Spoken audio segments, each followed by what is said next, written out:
আজ আমি তোমাদের সঙ্গে যে টপিকটি নিয়ে আলোচনা করতে চলে এসেছি সেটি তোমরা সকলে বুঝতে পেরেছো। সেটি হচ্ছে তোমাদের ডিএমই মডেল বা পাবলিক স্কুলের ক্লাস 9-এর নবমহ পাঠহ কবয়ামি বায়ামি ইয়ামি এর অভ্যাস পাঠটি নিয়ে আলোচনা করব। তো মূল ভিডিওতে যাওয়ার আগে তোমাদের সকলের উদ্দেশ্যে আমার একটি রিকোয়েস্ট, যারা প্রথমবার আমাদের চ্যানেলটি ভিজিট করছো তারা অবশ্যই সাবস্ক্রাইব বাটনটি প্রেস করে চ্যানেলটির পাশে থাকতে ভুলো না, এবং যারা অলরেডি আমাদের চ্যানেলটি সাবস্ক্রাইব করেছো তাদেরকে আমার তরফ থেকে আরও একবার ধন্যবাদ জানাই। সাবস্ক্রাইব করলে কি হয় দেখো, সাবস্ক্রাইব করলে আমিও ভিডিও বানানোর জন্য একটু মোটিভেট হই এবং পরবর্তীকালে তোমরা আরও ভালো ভালো আপডেটও আমাদের চ্যানেলের মাধ্যমে পেয়ে যাবে। তাহলে চলো দেরি না করে আমরা সরাসরি মূল টপিকের দিকে এগিয়ে যাই। তো দেখো আমরা অভ্যাস পাঠে চলে এসেছি। 1 নাম্বার আছে এক পদেন উত্তরং লিখতে হবে, এক কথায় উত্তর লিখতে হবে। ক নাম্বার আছে ভোজরাজ কস্য রাজ্যস্য নরেশ আসিত। ভোজরাজ কোন রাজ্যের রাজা ছিলেন? নরেশ মানে রাজা, তাহলে কি হবে? ধারা রাজ্যস্য, ধারা রাজ্যের। তারপর দেখো খ নাম্বার ক বিদ্যান রাজ দর্শনার্থং সমায়াতঃ। বলছে কোন বিদ্যান রাজাকে দেখার জন্য অন্য দেশ থেকে এসেছিলেন? তাহলে কি হবে? বিদ্যানটার নাম লক্ষ্মী ধারাহা, লক্ষ্মীধর। তারপর দেখো গ নাম্বার লক্ষ্মী ধারেন কসময় আশীর্বাদ দিয়তে। লক্ষ্মীধর কাকে আশীর্বাদ করেছিলেন? তাহলে কাকে আশীর্বাদ দিয়েছিলেন? তাহলে কি হবে? ভোজ রাজায়ই, ভোজ রাজাকে। তারপর দেখো ঘ নাম্বার যত্র জলপূর্ণ সারাহা ভবতি তত্র কে আগাচ্ছন্তি। জলে ভর্তি সরোবর থাকে বা জলে ভর্তি পুকুর থাকে, সেখানে কারা আসে? তাহলে সেখানে কারা আসে? পক্ষিণঃ, অনেক পাখিরা আসে। তারপর দেখো ও নাম্বার লক্ষ্মীধর কিং সমাকর্ণ ধারা নগরীম আগাচ্ছতি। লক্ষ্মীধর কি শুনে? সমাকর্ণ মানে শুনে ধারা নগরীতে এসেছিলেন। তাহলে কি শুনে এসেছিলেন? বিদ্যানুরাগং দানশীলতাং চ, অর্থাৎ রাজা ভোজের বিদ্যার প্রতি প্রেম বা অনুরাগ এবং দানশীলতা, এই দুটি শুনে। তারপর দেখো চ নাম্বার নিবাস ব্যবস্থায় মন্ত্রী কম আদেশ হতি। নিবাস অর্থাৎ থাকার ব্যবস্থার জন্য মন্ত্রী কাকে আদেশ দিলেন? তাহলে মন্ত্রী কাকে আদেশ দিলেন? তাহলে নগরপালকে। তারপর দেখো ছ নাম্বার ভোজরাজেন স্বরাজ্যাৎ কস্য নিঃসারণ দেশঃ কৃত। হচ্ছে ভোজরাজের দ্বারা নিজের রাজ্য থেকে কাদেরকে বের করে দেওয়ার জন্য বলা হয়েছিল? তাহলে কাদেরকে? অপঠিতং জনং, মানে যারা লেখাপড়া জানে না সেই সমস্ত মানুষদের বা অশিক্ষিত মানুষদেরকে। তারপর দেখো 2 নাম্বার পূর্ণ বাক্যেন অধলিখিত প্রশ্ন নাম উত্তরাণী সংস্কৃতন লিখত। বলছে পূর্ণ বাক্যে বা ফুল সেন্টেন্সে নিচের কিছু কোশ্চেন দেওয়া আছে, সেগুলো অ্যান্সার তোমাদের সংস্কৃত ভাষায় লিখতে হবে। ক নাম্বার আছে লক্ষ্মী ধারেনা কহ আশীর্বাদ রাজ্ঞে প্রদত্ত। লক্ষ্মীধরের দ্বারা কি কি আশীর্বাদ রাজাকে দেওয়া হয়েছিল? তাহলে কি হবে? দিনকর দীপ্তিরিব ভবত কীর্তি দিক্ষু প্রসারম আপনতু বর্ধতাং বিভবা সৌখানি চ লসন্তু সম্পদ বিলয়ং ব্রজন্তু চ বিপদ ইতি আশীর্বাদ লক্ষ্মী ধারেন রাজ্ঞে প্রদত্ত। দেখো এটা লেখা আছে, এখান থেকে লিখবে ইতি, লিখবে কয় জায়গায় ইতি আশীর্বাদ রাজ্ঞে প্রদত্ত, ঠিক আছে? তো এই লাইনটা দেখো তোমরা অনেকে বুঝতে পারবে না, তো এই কারণে বুঝতে পারবে না। এখানে দেখো আমার স্পেসটা খুবই কম, তাও আমি তোমাদের জন্য লিখে দিয়েছি। তো আমি সরাসরি বইয়ে গিয়ে এই লাইনটা দেখিয়ে দিচ্ছি কোনটা লিখবে, যাতে তোমাদের বুঝতে সুবিধা হয়। এই যে দেখো এই লাইনটা লিখতে হবে, দিনকর দীপ্তিরিব ভবত কীর্ত দিক্ষু প্রসারম আপনতু। তারপরে দেখো বর্ধন্তাং বিভবা শৌকানি চ লসন্তু সম্পদ বিলং ব্রজন্তু চ বিপদ। ঠিক আছে, এই লাইনটা এখান থেকে লিখলেই তোমাদের হয়ে যাবে কোশ্চেনের অ্যান্সারটা। দেখো খ নাম্বার লক্ষ্মী ধারা কস্য গৃহে বাসিতব্য আসিত। লক্ষ্মীধরকে কার গৃহে বাস করার জন্য বলা হয়েছিল বা বাস করার ব্যবস্থা করা হয়েছিল? নগরে কৃত নিবাসম অপরিতং জনং নিঃসারীয় তৎ গৃহং লক্ষ্মী ধারা বাসয়িতব্য আসিত।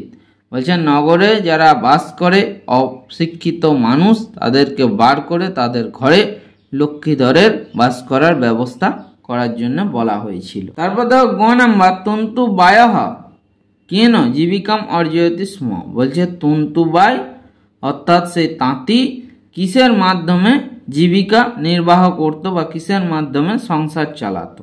অ্যান্সারটা দেখো, তন্তু বায়াহ ত্রুটিতান তন্তুন সংযোজয়ামি জীবিকাম অর্জয়তি স্ম। তন্তুবায় ছেঁড়া কাপড় বা পুরনো কাপড় সেলাই করে তার মাধ্যমে জীবিকা নির্বাহ করত। তারপর দেখো ঘ নাম্বার, তন্তু বায়না ইয়ৎ পদ্যং রচয়িত বা শ্রাবয়িত তস্য প্রথমাং পংক্তি লিখতে। যে তন্তুবায়ের দ্বারা যে পদ্য অর্থাৎ কবিতাটা, যা পোয়েমটা রচনা করেছিল এবং শুনিয়েছিল রাজাকে, তার প্রথম পংক্তি অর্থাৎ প্রথম লাইনটি, ফার্স্ট লাইনটি লেখো। কাব্যং করমি নহি চারুতরম করমি। কাব্যং করমি নহি চারুতরম করমি বলছে আমি কাব্য অর্থাৎ কবিতা লিখতে পারি, কিন্তু খুব সুন্দর কবিতা রচনা করতে পারি না। তারপর দেখো ও নাম্বার, ইয়াবৎ অপরা ব্যবস্থা ন ভবতি তাবৎ লক্ষ্মী ধারা কুত্র বাসয়িতব্য আসেত। বলছে যতদিন পর্যন্ত অন্য কোনো ব্যবস্থা না হচ্ছে ততদিন পর্যন্ত বিদ্বান লক্ষ্মীধরকে কোথায় বাস করার জন্য বলা হয়েছিল। ইয়াবৎ অপরা ব্যবস্থা না ভবতি, কোশ্চেন দেখে দেখে এই যে লেখা আছে, তাবৎ লক্ষ্মী ধারা রাজভবনে বাসয়িতব্য আসেত। ততদিন পর্যন্ত বলছে যতদিন পর্যন্ত না লক্ষ্মীধরে থাকার কোনো পার্মানেন্ট ব্যবস্থা হচ্ছে ততদিন পর্যন্ত রাজভবনে বাস করার জন্য লক্ষ্মীধরের ব্যবস্থা করা হোক। তারপর দেখো চ নাম্বার, তন্তু বায়স্য পদযোজনা কৃদিশি আসিত। তন্তু বায়স্য অর্থাৎ তাঁতির পদযোজনা বা চরণ সংযোজন কিরকম ছিল, তাহলে কি হবে, তন্তু বায়স্য পদযোজনা লালিত্যপূর্ণাহা আসিত। তন্তু বায় অর্থাৎ তাঁতির চরণ সংযোজন খুব মাধুর্যপূর্ণ ছিল। আর লাস্ট দেখো ছ নাম্বার, ভোজরাজ সন্তুষ্ট ভূতবা কং প্রশংসতি। ভোজরাজ সন্তুষ্ট হয়ে প্রশংসা, কার প্রশংসা করেছিল? ভোজরাজ সন্তুষ্ট ভূতবা কুবিন্দং প্রশংসতি। বলছে ভোজরাজ সন্তুষ্ট হয়ে কুবিন্দ অর্থাৎ সেই তাঁতির প্রশংসা করেছিলেন। তারপর দেখো নাম্বার 3, স্থূলাক্ষর পদানি আদৃত প্রশ্ন নির্মাণ করুত। বলছে নিচে কিছু বোল্ড করা আছে, সেইগুলোকে তোমাদের প্রশ্নবোধক বাক্যে পরিণত করতে হবে বা কোশ্চেন মার্কে কনভার্ট করতে হবে। ক নাম্বার আছে, লক্ষ্মী ধারা দ্বার পালেন সহ ভবিষ্যতে। লক্ষ্মীধর দ্বারপালের সঙ্গে রাজভবনে প্রবেশ করলেন। তাহলে কি হবে, লক্ষ্মী ধারা কেন সহ ভবিষ্যতে। লক্ষ্মীধর কার সঙ্গে রাজসভায় প্রবেশ করলেন। অবশ্যই লাস্টে জিজ্ঞাসা চিহ্ন দিয়ে দেবে। আর আমি এগুলো আন্ডারলাইন করে দিয়েছি, আন্ডারলাইন করার তোমাদের দরকার নেই, তোমাদের বোঝানোর সুবিধার্থে আমি করেছি আন্ডারলাইন। খ নাম্বার, যত্র জলপূর্ণং সারাহা ভবতি তত্র পক্ষিণাহ স্বয়ং সমায়ান্তি। বলছে যেখানে জলে ভর্তি পুকুর থাকে সেখানে পাখিরা নিজে নিজেই চলে আসে। তাহলে কি হবে, যত্র জলপূর্ণং সারাহা ভবতি তত্র কে স্বয়ং সমায়তি। বলছে যেখানে জলে ভর্তি পুকুর থাকে সেখানে কারা নিজে নিজেই চলে আসে। তারপরে দেখো বা সেখানে কাদের সমাগম হয়। গ নাম্বার দেখো, অহং ত্রুটিতান তন্তুং সংযোজয়ামি। আমি পুরনো বা ছেঁড়া ফাটা কাপড় সেলাই করি। তাহলে কি হবে, অহং কৃদিশান তন্তুং সংযোজয়ামি। আমি কি ধরনের জামা কাপড় সংযোজন করি।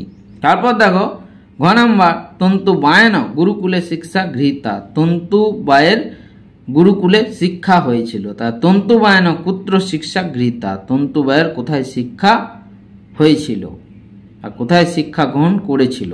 ও নাম্বার, রাজা তন্তু বায়ায় স্বর্ণ মুদ্রা অর্পয়তি। রাজা তন্তু বায়কে সোনার মুদ্রা দান করেছিলেন। রাজা কাসময় স্বর্ণ মুদ্রা অর্পয়তি। রাজা কাকে স্বর্ণ মুদ্রা বা সোনার মুদ্রা দান করেছিলেন। তারপর দেখো নাম্বার 4, অধলিখিতান প্রশ্নানাং যথা নির্দেশম উত্তরত। নিচের প্রশ্নগুলো তোমাদের যথাযুক্ত উত্তর দিতে হবে, অর্থাৎ গ্রামাটিক্যাল কিছু কোশ্চেন আছে। ক নাম্বার আছে, দিনকর দীপ্তিরিব ভবত কীর্তি দিক্ষু প্রসারম আপনতু অস্মিন বাক্যে ক্রিয়াপদম কিম।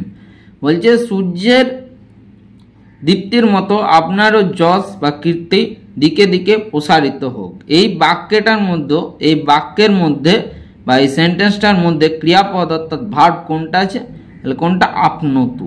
তারপর দেখো খ নাম্বার, তত্র পক্ষিণাঃ স্বয়ং সমায়ান্তি। সেখানে পাখিরা নিজে নিজেই চলে আসে। অত্র সমায়ান্তি ইতি ক্রিয়াপদস্য কিং কর্তৃপদম প্রযুক্তম। বলছে এখানে সমায়ান্তি এই ক্রিয়াপদ অর্থাৎ ভার্বটার কোন নাউনটা বা কর্তৃপদটা যুক্ত আছে। তাহলে কর্তৃপদ কোনটা? পক্ষিনাহা মানে পাখিরা। গ নাম্বার মহারাজ আনিত আয়ং কুবিন্দাহা অস্মিন বাক্যে আনিতাহা ইতি বিশেষণ পদস্য কিং বিশেষ্য পদং প্রযুক্তম। বলছে মহারাজ আমি এই কুবিন্দকে অর্থাৎ তাঁতিকে নিয়ে এসেছি। অস্মিন বাক্যে এই বাক্যটার মধ্যে আনিত নিয়ে আসা এই বিশেষণ পদটার অর্থাৎ অ্যাডজেক্টিভটার কি নাউন অর্থাৎ বিশেষ্য পদ তোমার প্রযুক্ত আছে। বিশেষ্য তাহলে আছে কুবিন্দাহা অর্থাৎ তাঁতি। তারপর দেখো ঘ নাম্বার ইয়াবৎ অপরা ব্যবস্থা না ভবতি যতদিন পর্যন্ত অন্য কোনো ব্যবস্থা না হচ্ছে আসমাৎ বাক্যাৎ বিশেষণ পদং চিত্বা লিখিত এই বাক্যটার মধ্যে বিশেষণ পদ বা অ্যাডজেক্টিভ অপরা। তারপর ও নাম্বার ঝেটেতি আগাচ্ছা মায়া সাকম বলছে তাড়াতাড়ি আমার সঙ্গে এসো। আসমাৎ বাক্যাৎ সহ ইতি পদস্য পর্যায় পদং চিনুত বলছে এই বাক্য থেকে সহ এই পদটার ওয়ার্ড মিনিং অর্থাৎ পর্যায় পদ বা সমার্থক পদ কি আছে? সাকম। সাকম মানে সঙ্গে আর সহ মানে সঙ্গে। তারপর দেখো চ নাম্বার তন্তু বায়া রাজানাম অভিবাদ্য গৃহং প্রয়াতি अस्मिन वाक्य आयाति इति पदस्य किंग विराम पदम प्रयुक्तम বলছে তন্তুবায় রাজানাম অভিবাদ্য রাজাকে প্রণাম করে ঘরে ফিরে গেলেন। এই বাক্যটার মধ্যে আয়াতি প্রজাতি মানে ফিরে যাওয়া আর আয়াতি এই পদটার বিপরীত পদ বা অপোজিট ওয়ার্ড কোনটা আছে? বিলম মানে প্রজাতি। আয়াতি মানে আসা, প্রজাতি মানে চলে যাওয়া বা ফিরে যাওয়া। 5 নাম্বার দেখো কথা ক্রমানুসারম অধলিখিত বাক্যানি পুনঃলিখিত মানে তোমাদের এগুলো কিছু কিছু মানে সেন্টেন্স গুলো চেঞ্জ করে দেওয়া আছে। কোন ইনসিডেন্টের পর কোন ইনসিডেন্টটা তোমরা পড়েছো সেটা তোমাদের সাজিয়ে তোমাদের লিখতে হবে। তো 1 নাম্বার কোনটা হবে আমি পরপর দেখো বলেই দিচ্ছি। 1 নাম্বার হবে এটা একদা লক্ষ্মী ধারা ভোজ রাজস্ব সভাং গচ্ছতি। এটা 1 নাম্বার আমি পাশে পাশে লিখে দিয়েছি কারণ এখানে লেখার অত জায়গা নেই। একদিন লক্ষ্মীধর ভোজরাজের সবাই গচ্ছতি গিয়েছিলেন। নাম্বার 2 হবে তার পরেরটাই ভোজরাজ লক্ষ্মীধরস্য বাকচাতুর্যেন প্রসন্ন ভবতি বলছে ভোজরাজ লক্ষ্মীধরের বাক্যপটুতা দেখে খুশি হয়েছিলেন। আবার নাম্বার 3 কোনটা হবে? এটা রাজা ভোজ মন্ত্রীণং লক্ষ্মীধরস্য আবাস ব্যবস্থায় আদেশতি বলছে ভোজরাজ মন্ত্রীদেরকে লক্ষ্মীধরের থাকার ব্যবস্থার জন্য আদেশ দিয়েছিলেন। নাম্বার 4 হবে এটা চয়েরটা নগরপালহ নগরে কমপি নিরক্ষরং মূর্খং বা জনং ন অপশ্চাৎ যে নগরপাল শহরের কোথাও অশিক্ষিত বা মূর্খ মানুষদের দেখতে পেলেন না।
দেখো নাম্বার 6 পারিয়ায় বাচিনাং মেলনং কৃতবা লিখত মানে পারিয়ায় বাচিনাং মানে ওয়ার্ড মিনিং তোমাদের ম্যাচ করতে হবে। এইদিকে দেখো দেওয়া আছে আর এইদিকে লেফট হ্যান্ড সাইড আর রাইট হ্যান্ড সাইডে দেওয়া আছে।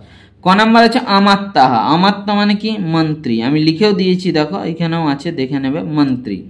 খ নাম্বার আছে তন্তুবায়াহা। তন্তুবায়া মানে তাঁতি কি হবে? কুবিন্দাহা। তারপরে দেখো গ নাম্বার বিদ্যান। বিদ্যান মানে কি? বিদ্যান মানুষ পণ্ডিতাহা পণ্ডিত। ঘ নাম্বার আছে ঝটিতি মানে তাড়াতাড়ি তরিতম। তারপর দেখো নেক্সট নাম্বার 7 অধলিখিতানাং পদানাং বিপরীতার্থাকান শব্দান পাঠাচ্চিত্তা লিখত। বলছে নিচে তোমাদের কিছু ওয়ার্ড দেওয়া আছে, সেগুলো অপোজিট ওয়ার্ড বা বিপরীত শব্দ তোমাদের পাঠ্যাংশ থেকে খুঁজে বের করে লিখতে হবে। ক নাম্বার হচ্ছে গতবা। গতবা মানে যাওয়া, আর প্রবিশ্য, প্রবিশ্য মানে প্রবেশ করা।